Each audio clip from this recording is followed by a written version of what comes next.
할렐루야. 아멘. 본 강의를 경청하러 오신 여러분들 환영하고 사랑합니다. 특별히 캄보디아 5분의 전도사님들 축복하고 사랑합니다. 열심히 공부하시기 바라요. 자, 오늘은 구약개론 제3과 구약성서의 강론 설명을 드리는데 제3과 구약성서의 강론, 오늘 민수기와 신명기 오늘 강의를 하게 됩니다. 자, 그러면 지난 시간에 창세기, 출애굽기, 레위기를 이제 끝내고 이제 네 번째 책으로 민수기, 그 다음에 5번째 신명기 이렇게 강의를 하게 되는데, 우선 대충 칠판을 보고 이제 개요를 설명해요. 자, 민수기는 세 가지 대지로서 제1대지는 책의 내용, 그 다음에 민수기 구성, 그 다음에 세 번째 심층연고, 이렇게 해서 오늘 강의가 되고, 그 다음에 이제 넘어가서 신명기도 요거는 네 가지 대지, 개요소개와 역사적 배경과 신명기의 구성과 심층 연구, 이렇게 오늘 강의가 진행이 됩니다. 그러면 먼저 책의 내용, 민수기 책의 내용에 대해서 말씀을 드리겠습니다. 자, 민수기는 이스라엘이 시내산에서부터 모압 평지까지 이동한 이야기를 담고 있다. 실제로는 얼마 안 걸리는 짧은 거리이지만 무려 이스라엘은 38년이나 걸렸다. 민수기는 이 38년간의 세월을 하나님의 백성의 원망과 반역, 이로 인한 하나님의 징벌의 기간으로 보고 있다. 애굽의 종노릇 하던 데에서 구원받은 자들, 시내산에서 언약까지 맺었던 자들이 하나님께 믿음과 감사와 순종의 모습을 보이기는커녕 불신앙과 배은 망덕과 불복 종의 모습을 드러냈다. 이 중에 가장 큰 죄는 가나안 정복을 할 수 없다고 거절한 것이었다. 구속받은 자들이 약속의 땅의 기업을 얻을 기회를 상실한 것이다. 이 상실이라는 것은 어떤 것이 아주 없어지거나 사라지는 것을 말해요. 우리 캄보디아 전도사님들 잘 이해하시기 바라요.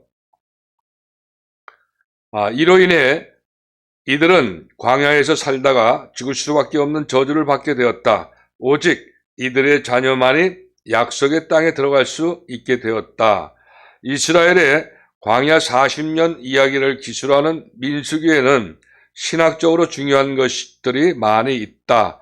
첫째, 민수기는 이스라엘의 정체성을 보여준다. 시내산에서 언약을 맺고 여호와의 왕국이 된 이스라엘은 민수기에 들어서면서 여호와의 군대 진영으로 재편된다. 시내산을 떠나면서 이스라엘은 여호와가 선두에 서서 약속의 땅 안에 하나님 왕국을 세우기 위해 정복 전쟁을 나서는 군대로서 출정하게 된다. 이 출정은 이 군인을 보내어 징벌하는 것을 이야기해. 출정. 이에 민수기는 이스라엘의 정체성이 무엇인지를 보여주는 책이다. 이스라엘은 하나님의 구속한 언약 백성이며 이 땅에 여호와의 왕국을 세울 책임이 부과된 하나님의 종된 백성이다. 여기서 부과라는 말은 일정한 책임이나 일을 부담하여서 맡기게 되는 것을 부과해요. 이같이 여호와를 왕으로 모시고 여호와의 왕국을 세울 사명을 감당하겠다고 언약의 맹세를 하였기에 언약을 지키면 축복을, 또 언약을 지키지 못하면 저주를 받을 운명이 앞에 놓여있는 공동체였다. 둘째로 민수기는 불순종하는 백성에 대한 하나님의 징계를 보여준다. 가나안 땅을 정복하길 거부하는 반역으로 인해 이스라엘은 언약을 어기고 말았다. 이에 하나님께서는 그의 백성을 징계하신다. 심지어는 위대한 선지자요 여호와의 종인 모세조차도 하나님께 불순종하면 하나님은 진노에서 예외가 될 수가 없었다. 모세의 실수가 언급된 민수기 20장은 미리암의 죽음에 대한 언급으로 시작해서 여기서 언급은 어떤 문제에 대하여 말하는 것을 언급이라고 그래요. 언급으로 시작해서 아론의 죽음에 대한 기록으로 끝이 난다. 옛 시대의 지도자들이 세상을 떠나가고 있다. 여호와의 왕국이 확고히 약속의 땅에서 땅에 서기도 전에 하나님께서 사용하셨던 인물들이 무대를 떠나고 만다. 그렇다면 하나님께서는 이스라엘을 끝장내시려는 것인가? 하나님의 약속은 무효로 돌아가는 것인가? 이게 두 번째고, 셋째, 위의 질문에 대한 대답이 되겠지만 하나님은 그의 백성을 끝내는 축복하시고 그의 약속을 성취시키실 것임을 민수기는 보여준다. 특별히 발람의 이야기는 이스라엘이 불순종하였음에도 불구하고 이들에 대한 하나님의 목적과 사랑에는 변함이 없음을 잘 드러내고 있다. 발람은 이스라엘의 신도 다른 이방인 신과 마찬가지로 마술이나 주술을 사용하면 얼마든지 조작할 수 있는 존재라는 이방적 개념을 가지고 있었다. 그러나 발람은 나귀 사건을 통해서 이스라엘의 하나님 여호와를 다루는 것은 다른 우상신과는 다르다는 사실을 깨닫기 시작한다. 모압 왕이 시키는 대로 이스라엘을 저주하고 싶었지만 발람은 원하는 대로 입을 열어 이스라엘을 저주할 수가 없었다. 오히려 이스라엘을 축복하고 이스라엘에 대적하는 자들을 저주하고 말았다. 발람은 7번의 예언을 통해 이스라엘을 향한 하나님의 축복을 선언한다. 비록 축복의 즉각적 향유는 이스라엘의 순종 여부에 달려 있는 것이 사실이지만 최종적인 축복의 성취는 하나님의 성품에 달려 있는 것이다. 하나님은 인생이 아니시니 시건치 않으시고 인자가 아니시니 후회가 없으시도다. 어찌 그 말씀하신 바를 행치 않으시며 하신 말씀을 시행치 않으시랴 라고 민수기 23장 19절에서 말씀을 하셨다. 결국 민수기는 여호와의 한없으신 사랑과 은혜를 강조하고 있다. 비록 이스라엘이 불순종하고 반역하여 그때마다 심판을 가한다 하더라도 여호와께서는 끝내 이스라엘을 약속의 땅으로 들이실 것이다. 이스라엘에 대한 여호와의 축복은 여호와의 주권적 뜻에 달린 것이기 때문이다. 결국 민수기는 옛날 이스라엘뿐만 아니라 오늘날 현대 그리스도인들과 교회에도 적절한 메시지를 담고 있다. 하나님께서는 불순종한 백성들을 분노로 심판하시거나 그의 은혜는 심판을 하시나 그의 은혜는 새벽 빛처럼 확실하며 하나님의 구속의 목적은 방해받지 않는 것이다. 이렇게 책의 내용을 개요를 설명드렸어요. 자, 다음은 민수기 구성에 대해서 오늘은 이번 시간 이제 조금 작은 칠판을 사용하면서 글자를 조금 크게 썼어요. 왜냐하면 이 캄보디아에서 전도사님들이 이 글씨가 적어서 이 화면이 잘 안 보인다라고 이 전화가 왔기 때문에 그래서 이제 글씨를 조금 크게 썼으니까 캄보디아에서 화면으로 동영상으로 공부하실 때는 그 유튜브에 들어가셔서 캄보디아 예담 TV에 들어가게 되면 이 화면을 옆으로 돌려가지고 좀 크게 확산해서 보실 수가 있으니까 그렇게 해서 공부하시기 바라요. 자, 민수기의 구성은 이 초점과 구분과 주제와 장소와 기간을 놓고 이제 1장에서 36장까지 구분해서 이제 설명을 예약해서 설명해요. 자, 초점은 구세대와 이 죽음, 광야에서 죽음과 또 신세대가 새로 생긴 것, 이렇게 이제 구분이 되는데, 자, 구세대에서는 60만 3,550명, 그러니까 민수기 2장 32절에 보게 되면 모세가 그 이스라엘 그 백성들 계수를 합니다. 자기 계수. 근데 요거는 특이할 거는 그 이스라엘 백성들 전체가 성경학자들은 약 한 240만에서 한 300만이라고 이때 당시에 이제 얘기를 하는데, 여기 계수한 것은 바로 남자로서 전쟁터에서 나가서 싸울 수 있는 대상을 계수한 거예요. 요거 정확하게 이제 여러분들이 아셔야 되는데, 자, 9세대가 60만 3,550명이고, 새로 광야에서 태어난 그 신세대가 두 번째 계수를 할 때에, 민수기 26장 51절에 계수할 때 총 계수 인원이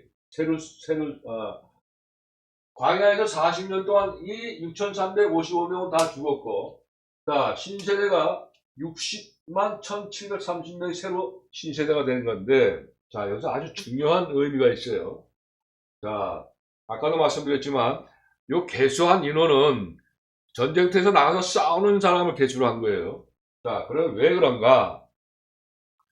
자,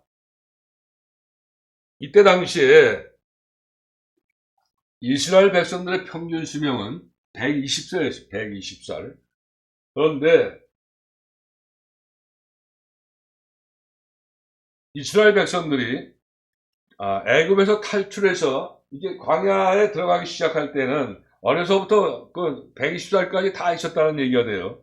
그러면 이 광야에서 이 사람들이 다 죽었다고 하는 그 의미가 굉장히 그 의미 있는 그 성경 말씀인데, 자, 우리가 이 예수님을 믿고 신앙생활을 하면서 연단받는 기간, 그래서 내가 거룩하니 너희도 거룩하라 하는 그 말씀을 하시는데, 바로 여기서 60만 3,550명, 550명이 그 광야 처음 그 1년부터 시작을 해서 40년 동안에 이 사람들 다 죽고, 그 40년 안에 새로 생겨난 60만 1,730명, 요게 이제 그 계수가 됐는데, 자, 여기서 차이가 1,820명의 차이가 져요.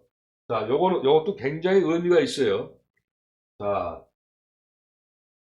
1,820명의 차이가 있는 것은 우리 성경의 핵심 진리에 보게 되면,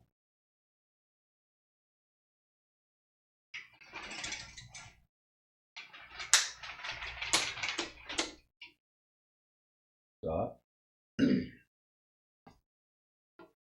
영적 성장에 대한 도표, 여기에 보게 되면 이 철로역점 부분에 이 영적 성장하는 최고의 그 영적 그 성장 과정의 끝이 뷸라예요, 뷸라. 그 뷸라 바로 밑에 미디가 있어요. 그러면 이때 당시 출애굽할 때에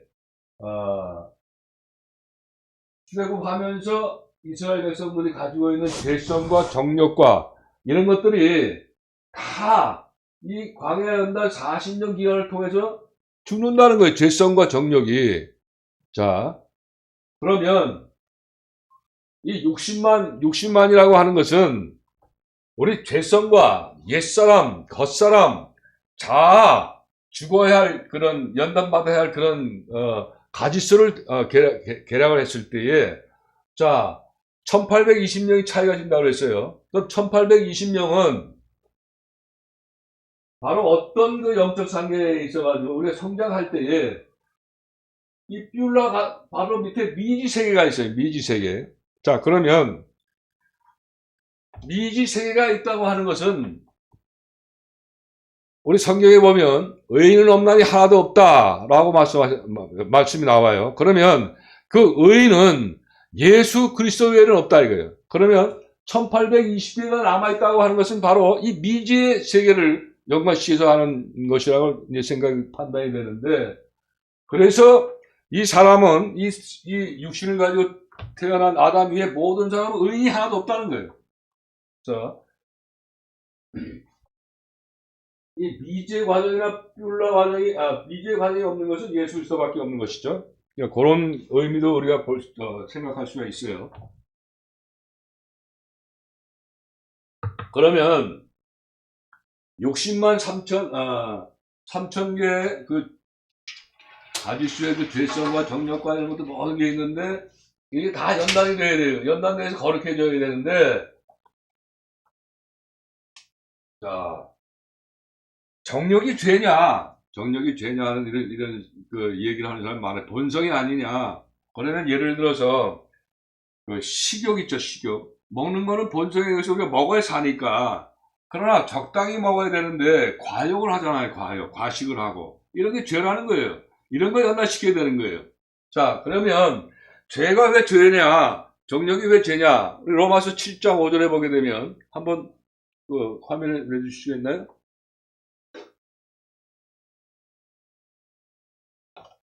정력은, 로마서 7장 5절 말씀을 보게 되면, 정력은 바로 죄라고 그래요, 죄. 정력은 죄. 그래서, 바로 이 9세대, 40년밖에 안 되는데, 이 60만 550명 모두 다 죽고, 여호수아와 갈렙만 남고 나머지는 다 죽는다 이거예요. 자, 그러면 우리 화면에 보게 되면 로마서 7장 5절 말씀이 있어요.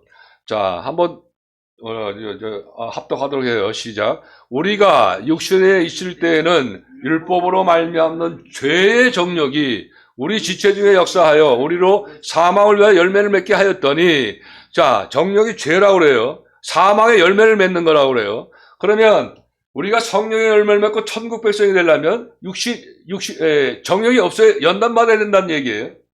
자, 그래서 아주 중요한 의미를 가지고 있어요, 이게. 그래서 1820명의 차이가 나는 것에 대해서 그렇게 제가 저 캄보디아에서도 우리 전도사님들한테 우리 강의를 할 때 이렇게 공부를 가르친 적이 있었는데, 그런 아주 중요한 내용이에요. 자, 민수기 26장 51절, 이렇게 보게 되면, 이제 2차, 개수할 때, 인구 개설을 할 때 60만 1730명. 그러니까 나와서 싸울 수 있는 대상. 그러니까 정과 욕심, 죄성, 이런 것들 얘기하는 거예요. 자, 다음. 부분은, 민수기 1장부터 36장까지 구분을 시켜놓은 거예요. 그러면 1장에서 4절까지는 개수함. 지금 방금 말씀드렸던 대로, 나가서 싸울 군사를 개수한 거고, 그 다음에 5장에서 8장까지 이스라엘 백성들 정결케 하는 내용이고, 그 다음에 9장에서 12절까지는 이스라엘 백성들이 불평하죠. 광야 생활하면서. 그 다음에 정탐은 이스라엘 백성들이 이제 가나안 땅에 들어가기 전에 정탐하죠. 여기 13절 16절 말씀이고, 광야에서 죽은, 그러니까 이 60만 3,550명이 다 죽는 그런 내용은 17장에서 20장까지의 말씀에 나오고, 그 다음에 신세대 쪽의 그 파트 부분에 노뱀 사건은 21장에서 26절, 노뱀 사건에 대해서 예수 그리스도를 나타내고 하는 그런 모든 것들. 그 다음에 인구조사, 두 번째 인구조사가 26장에서 30장의 말씀이고, 그 다음에 훈계와 교훈, 이거는 이스라엘 백성들 31장에서 36장까지는 이스라엘 백성들의 교훈과 훈련의 훈계에 대해서 그분에 대해서 이제 구성이 되어 있다는 거고. 자, 주제는 9세대 쪽에서는 준비, 광야에서 죽음에 그러면 연기. 자, 이거는 부를 때였을 때 나는 연기가 아니라 연장을 했다는 연기 뜻이에요. 그 다음에 약속, 그 다음에 주제는 바로 9세대는 진군, 죽음에서는 방황, 그 다음에 기다림, 신세대에서는 기다림, 그냥 미래가 되는 것이죠.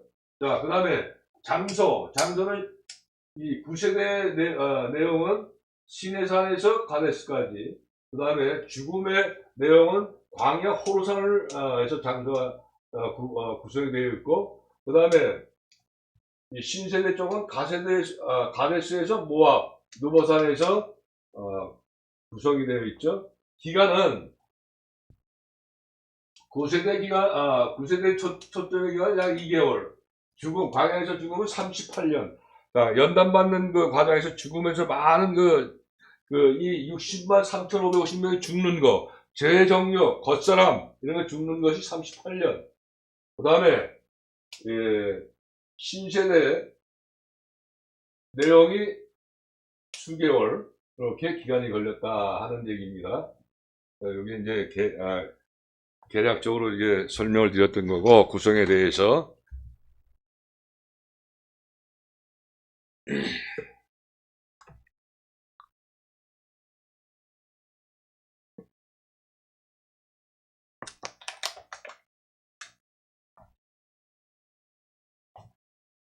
자, 그러면 요 구성에 대한 전체 개요를 설명해요.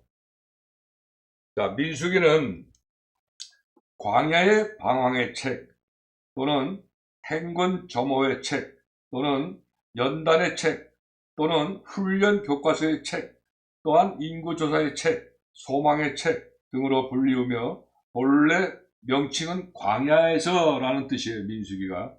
자, 민수기는 이스라엘 민족이 왜 광야에서 방황하게 되었는가와 그들이 광야에서 보낸 생활을 보여주고 있다. 시내산에서는 1년 이상 머문 후 출발하여서부터 38년간 광야에서 생활을 했다.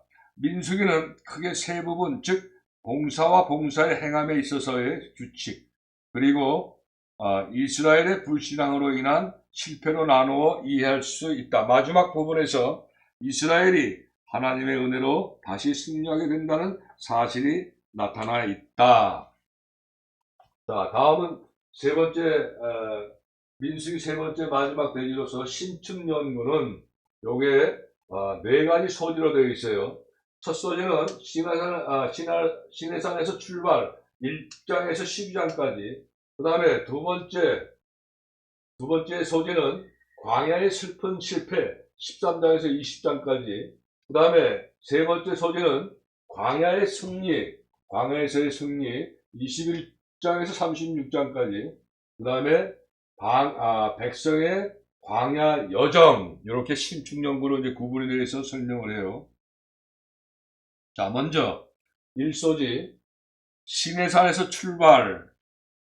장소는 시내 광야, 인물은 모세와 아론과 미리암과 이스라엘의 회중들이에요. 자, 하나님께서는 진군에 앞서 모든 것을 규례로 정해 주셨다. 이것은 애굽에서 나온 후 2년 2월 1일부터 2달간 일어나는 일이다. 자, 이거 여기 나와있죠, 2달. 자, 1장은 전쟁에 관한 규례, 2장은 진을 치는 법, 3, 4장은 성막법, 5장은 진 안에서 성결법, 6장은 나시는의 법, 7장은 예물에 관한 법, 8장은 아론과 레위인의 봉사법, 9장 1절에서 14절까지의 말씀은 6월절의 규례, 9장 15절에서 10장 10절까지의 말씀은 구름기둥과 불기둥으로 인한 인도, 10장은 나팔에 관한 규례, 11장에서 12장은 하나님의 인도한 길에 대한 원망, 음식에 대해서, 지도자에 대해서 원망과 아론과 미리암의 반역에 대해서, 또 어려움이 있기 전에 그것을 이겨나갈 돌팔구를 하나님께서 반드시 예비하신다. 그의 인도에 순응할 때는 우리의 이성으로 납득이 부족된다 하더라도 어둠 속에서 한 걸음 한 걸음 다가갈 때마다 더욱 그 길이 뚜렷해진다. 하나님은 우리와 동행하시기를 원하신다. 민수기 10장 20절에 보면 이제 이렇게 말씀 나와 있죠. 이렇게 해서 시내산에서 출발한 것에 대해서 말씀을 드렸고, 두 번째 소지 광야에서 슬픔 실패. 장소는 가데스 우회를 했고, 우회 중이고, 인물은 모세, 아론, 미리암, 여호수아, 갈렙과 정탐꾼. 자, 여기에서는 시내 광야에서 가데스 바네아까지, 그리고 37년간의 유랑, 그리고 다시 가데스로의 여정을 그려놓고 있다. 자, 12명의 정탐꾼 밀파와 그들의 보고, 또 모세의 중재, 기도, 또 여호수아와 갈렙의 약속의 땅을 허락한 것, 여러 가지 희생법, 과거의 반역, 제사장의 레위 자손, 성결법, 미리암의 죽음, 물로 인한 원망과 반석의 물등으로 구성이 되어 있다. 하나님은 9세대가 모두 죽을 때까지 광야에서 방황하게 하셨다. 하나님을 믿지 않고는 가데스 지방을 우회하면서 보낸 헛된 세월을 생각해보라. 약속의 땅까지 10하루, 광야 40년. 하나님께서 문을 여시면 닫을 자가 없고 또 그가 닫으면 열 자도 없다. 이사야 22장 22절 말씀과 계시록 3장 8절 말씀이죠. 장애물이란 당신의 목표에서 눈을 뗄 때 보게 되는 무서운 요인들을 총칭한다. 자, 그 다음에 세 번째, 광야에서 승리. 세 번째 소지, 광야에서 승리. 장소는 가데스에서 모압이고 인물은 모세와 이스라엘 백성들. 자, 모압 땅에서 9달 10일 동안 사건을 기록하고 있다. 물론 여기에도 실패는 있었으나 승리가 중심이 된다. 아랏 왕에 대한 승리, 시온 왕과 오광에 대한 승리, 발람과 발락 사건, 두 번째 인구조사, 상속법, 모세를 계승한 여호수아, 제사와 맹세에 관한 규례, 미디안 사람에게 승리, 그 다음에 요단 동편 토지 분할, 이스라엘 40년간 여정, 가나안 분배와 레위 지파 거주지와 도피성 실정, 안식 기업.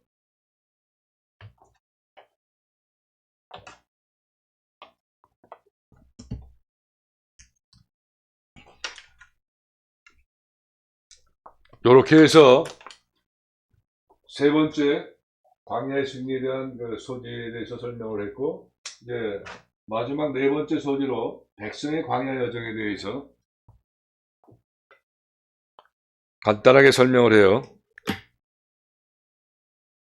이스라엘 백성의 광야 여정의 개요예요.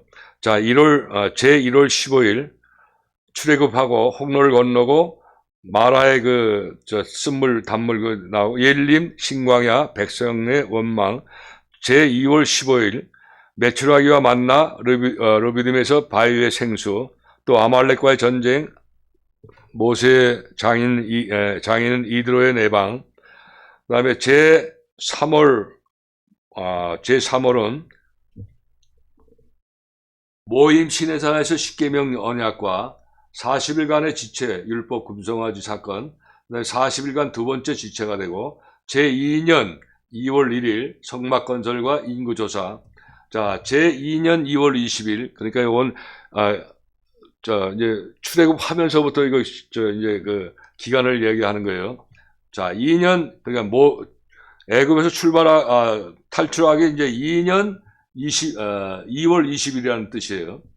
그러니까 그동안 기간 동안에, 자, 시내에서 1년간 체류하고, 다베라에서 메추라기 질병, 하세롯에서 미리암과 아론의 반역이 있고, 그 다음에 가데스바네에서 정탐꾼을 파견했고, 백성의 반역이 있었고, 모세의 중보적 기도가 있었고, 또 율법 추가 엄령과 고라 14,700명이 죽음, 고라의 그 자손들과 그 가족들, 또 아론의 지팡이, 고란의 폐역으로 인해, 자, 아론의 지팡이와 38년간 광야 유랑, 제40년 1월 가데스바네에서 두 번째 미리암의 죽음과 반석에서 물, 또 모세의 죄는 아마 화를 내고 이렇게 했던 죄를 얘기하는 거죠. 지팡이로 내려친. 자, 그 다음에 가나안을 향한 최후 출발. 그 다음에 에돔인의 거절. 제40년 5월 1일에 호렙산에서 아론이 죽었고, 이스라엘이 가나안인을 격파한 사건. 또 호렙산에서 남하 불뱀에 피해 에돔인을 피해서 북상한 것과, 암몬인과 바산의 정복, 모압들의 정착, 발람의 예언과 인구조사, 미디안의 멸망, 그 다음에 제40년 11월 1일에는 모세의 죽음과 40년 1월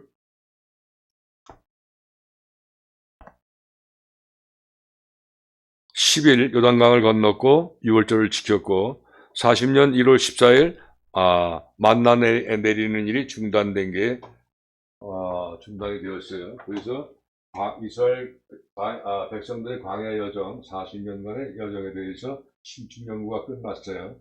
자, 이렇게 해서 민수기에는 이제 강의가 끝났고 다음은 신명기. 신명기는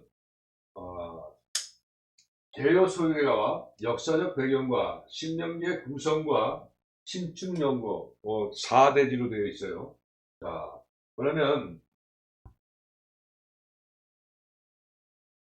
개요 소개 첫 번째 대지인 신명기에 대한 개요 소개를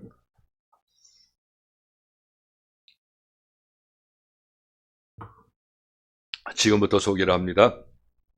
신명기는 요시야 왕 종교개혁의 기초가 된 책으로 예언자적 정신으로 일관된 율법서이다. 예언서 정신으로 된 이 책은 1장 4에서 4장이 서론이고 5장에서 28장이 본론이고 29장에서 3장은 에피로그 또 31장에서 34장은 추기이다. 서론에서는 역사적인 회고담이 들어있다. 이스라엘 민족이 개약의 백성으로서 하나님의 특별 은총으로 인도받아 나왔는데도 언제나 하나님의 뜻을 배반하고 큰 일을 당할 때마다 두려워하고 때로는 원망을 하고 따라서 하나님의 진노를 받아 패망일로에 있었다는 것이다. 그러나 하나님은 그들을 버려두시지 않았으므로 이제 유랑의 생활을 끝내고 즉 하나님이 주시는 시련을 모두 다 겪은 후 이제 약속의 땅으로 침공해 들어갈 기회를 얻었다. 그러므로 각오를 새롭게 하여 분발해야 하는 것이다. 즉 하나님의 율법을 바로 이해하고 점진적으로 그 율법을 지켜내야 한다. 이스라엘의 자랑은 야훼 하나님이며 또 그가 주신 율법이다. 모세는 이러한 하나님의 계약의 율법이 절대적으로 복종할 결심을 일으키기 위해서 율법을 해석해 준다. 본론에 들어가서는 율법의 중심이 되는 십계명이 취급된다. 거기서 유일 신교 신앙이 강조된다. 즉 우상 숭배를 배척하고 모든 야훼 하나님만 예배해야 한다는 것을 강조하며 예배 장소를 한 곳에 집중할 것을 역설한다. 가나안 땅에 들어간 후 각처에 산지하는 이방 신당에 유혹되어 모르는 사이에 이방신을 섬기게 될 우려가 있었다. 그러므로 예배처는 오직 한 곳 특정한 장소에서만 예배하고 다른 예배처들을 모두 파괴해 버려야 한다는 것은 신명기 율법의 특징이다. 너희는 너희 하나님 야훼께서 자기 이름을 두시려고 한 것을 택하실 그곳으로 나의 명하는 것을 모두 가지고 갈지니 곧 너희의 번제와 너희의 희생과 너희의 11조와 너희 손의 거제와 너희가 야훼께 서원하는 모든 아름다운 선물을 가져가라. 12장 11절 말씀이죠. 그러니까 신명기에서 가장 중요한 것은 26장 5절에서 11절까지의 말씀으로 신앙 고백이에요. 자, 즉 그들의 과거를 회상하면서 하나님께서 어떠한 은총을 내려주셨는지를 깨닫고 하나님께 감사하며 민족이 일심동체가 되어 같이 즐기고 같이 기뻐하도록 해야 한다는 것이다. 신명기 율법은 인도주의적이다. 약자를 보호하고 과부와 고아를 돌보고 나그네와 외국인에게 친절을 베풀고 여자에게 동정을, 동물에게까지도 사랑을 행하라는 규정이 있다. 이렇게 보면 신명기는 기독교에서 가장 큰 영향을 준 율법서이라고 볼 수가 있다. 맨 끝에 모세의 노래, 또 모세의 축복이 나온다. 매우 아름다운 시다. 그리고 모세의 죽음에 관한 기사로 끝을 맺는다. 모세는 비스가 산꼭대기에서 가나안 땅을 바라보기만 하고 그리고 들어가는 것을 허락받지 못했다. 그의 후계자 여호수아에게 그 임무를 인계한다. 모세 죽을 때 나이 120세나 그 눈이 흐리지 아니하였고 기력이 쇠하지 아니하였다. 라고 34장 7절 말씀에 기록이 되어 있죠. 자, 이스라엘에게 모세와 같은 선지자가 일어나지 못하였다라고 기록하고 있죠.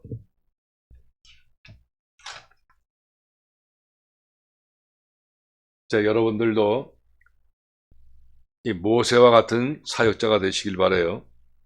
자, 두 번째.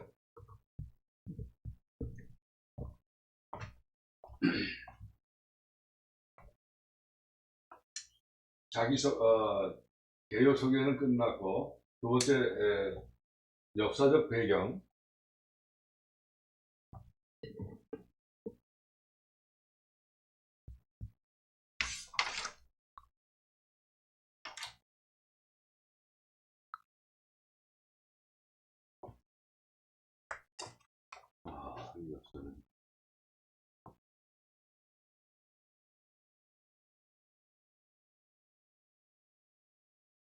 자, 역사적 배경은 지금 방금 개요 소개에서 설명을 이제 함께 한 걸로 이제 가름하겠습니다. 다음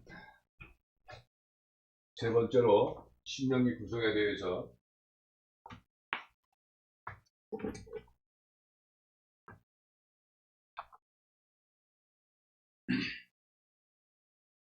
자, 이것도 구분과 주제와 이스라엘의 구분과 장소로 설명을 해요.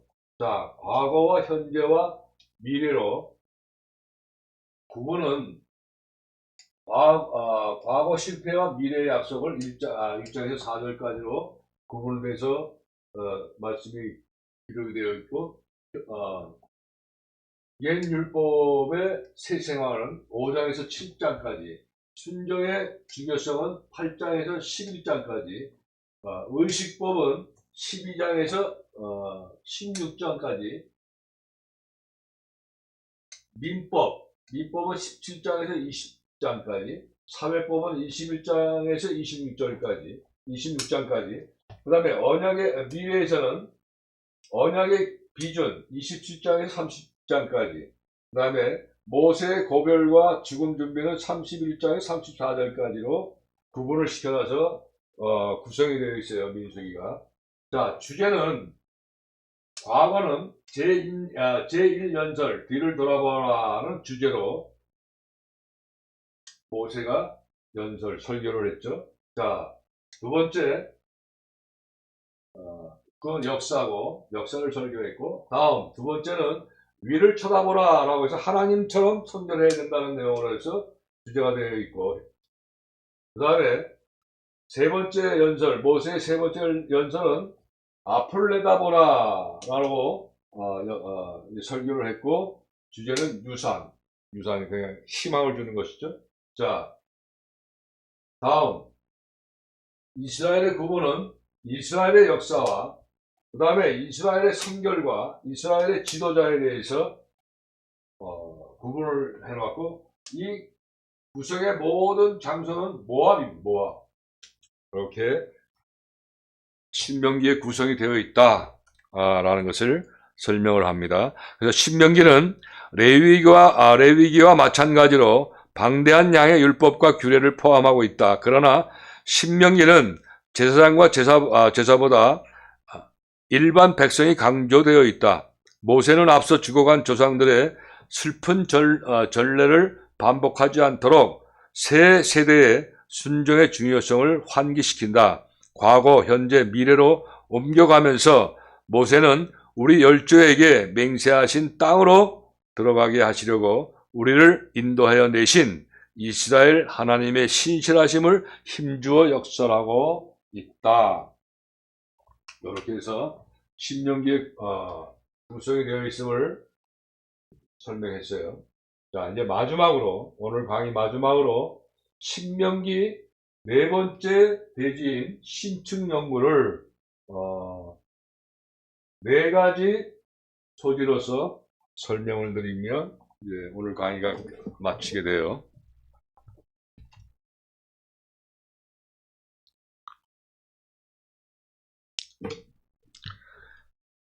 제1소지의 모세의 첫 번째 연설을, 그러니까 설교는 1장에서 4장까지의 기록이 되어 있는데, 장소는 모압 평원, 인물은 모세와 이스라엘 백성입니다. 주제는 저기 구성이 되어 있는 것처럼 뒤를 돌아보라, 첫 번째 연설을.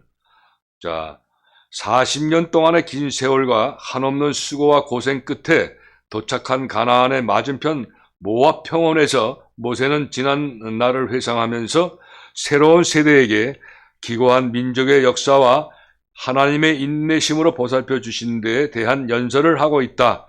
과거를 소파로 사용하지 말고 도약관으로 사용하라. 이렇게 해서 첫 번째 연설의 주제로 설명을 드렸습니다. 두 번째 소지로 모세의 두 번째 연설은 5장에서 26장까지인데, 장소는 요단 동편, 인물은 모세와 이것도 마찬가지로 온 이스라엘 백성.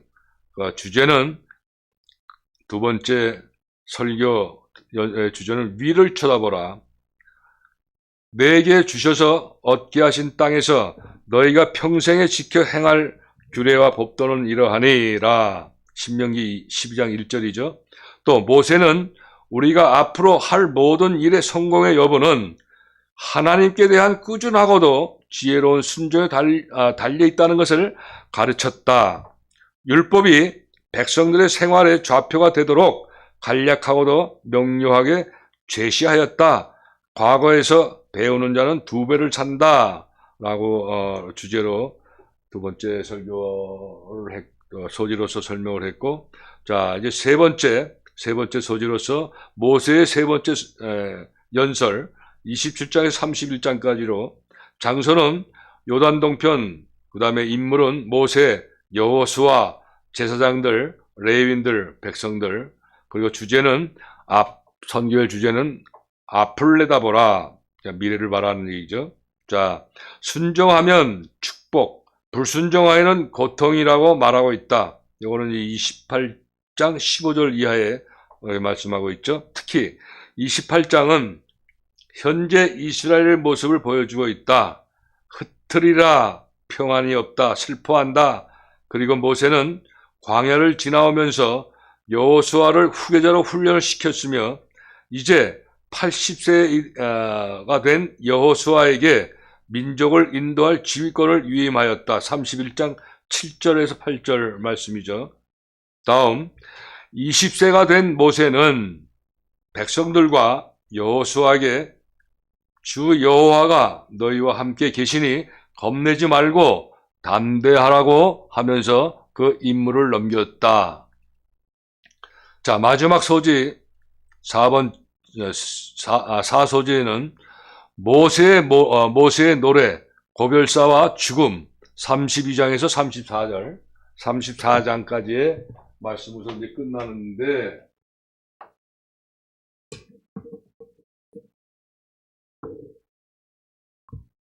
32장은 모세의 노래이다. 요거는 이제 시편 90편에도 모세 노래가 기록이 되어 있어요. 그 다음에 33장은 모세의 고별사로 이제 구성이 되어 있고, 이제 여기서 주제는 당신이 누리고 있는 축복을 세면 셀수록 당신이 갖고 있지 않은 사치품을 추구하는 마음은 약해진다. 라고 되어 있는데, 아까도 이제 우리가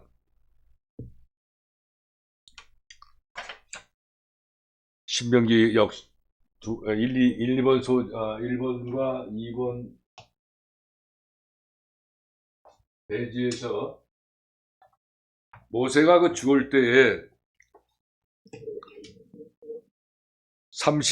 그냥 신명기 34장 7절 말씀에 모세의 죽을 나이 120세나 그 눈이 흐리지 아니하였고 기력이 쇠하지 아니하였다 라는 말씀으로 해서 끝냈죠. 자, 자, 그와 마찬가지로 본 강의를 들으시는 우리 사역자분들 모두도 이 모세와 같이 하나님께로부터 아름답고 강건하게 쓰임을 받다가 주님 곁에 가시는 그러한 여러분들 모두가 되시기를 예수님의 이름으로 축복합니다. 오늘 강의는 끝났습니다.